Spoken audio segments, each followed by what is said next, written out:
The uncertainties of life and the vicissitudes of existence do not in any manner contradict the concept of the universal sovereignty of God. All evolutionary creature life is beset by certain inevitabilities. Consider the following. 1.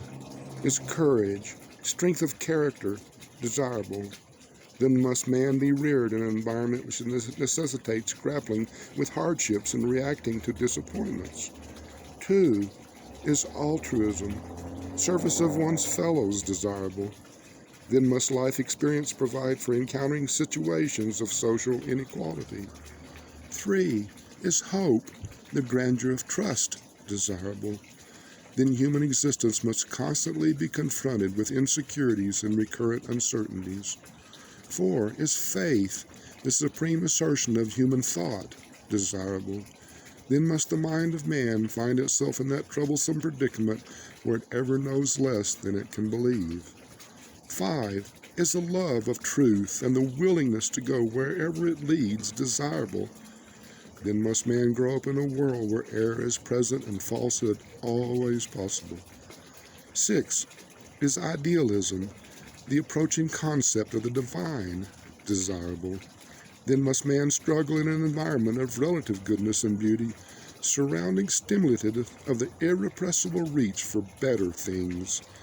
7. Is loyalty, devotion to highest duty, desirable?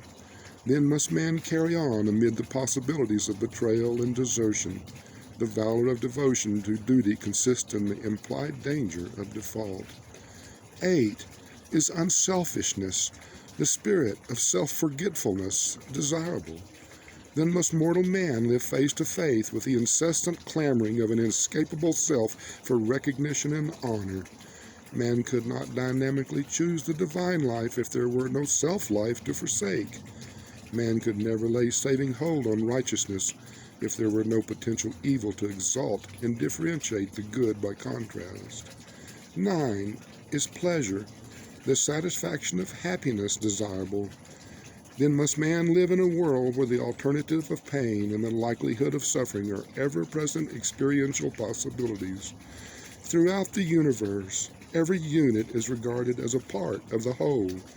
Survival of the part is dependent on cooperation with the plan and purpose of the whole, the wholehearted desire and perfect willingness to do the Father's divine will. The only evolutionary world without error, the possibility of unwise judgment, would be a world without free intelligence. In the Havana universe, there are a billion perfect worlds with their perfect inhabitants, but evolving man must be fallible if he is to be free. Free and inexperienced intelligence cannot possibly at first be uniformly wise. The possibility of mistaken judgment, evil, becomes sin only when the human will consciously endorses and knowingly embraces a deliberate, immoral judgment.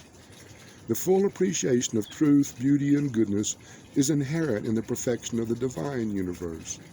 The inhabitants of the Havana worlds do not require the potential of relative value levels as a choice stimulus. Such perfect beings are able to identify and choose the good in the absence of all contrastive and thought-compelling moral situations. But all such perfect beings are, in moral nature and spiritual status, what they are by virtue of the fact of existence. They have experientially earned advancement only within their inherent status. Mortal man earns even his status as an ascension candidate by his own faith and hope. Everything divine which the human mind grasps and the human soul acquires is an experiential attainment. It is a reality of personal experience and is therefore a unique possession in contrast to the inherent goodness and righteousness of the inerrant personalities of Havana. The creatures of Havana are naturally brave, but they are not courageous in the human sense. They are innately kind and considerate, but hardly altruistic in the human way. They are expectant of a pleasant future, but not hopeful in the exquisite manner of the trusting mortal of the uncertain evolutionary spheres. They have faith in the stability of the universe, but they are utter strangers to that saving faith whereby mortal man climbs from the status of an animal up to the portals of paradise. They love the truth, but they know nothing of its soul-saving qualities.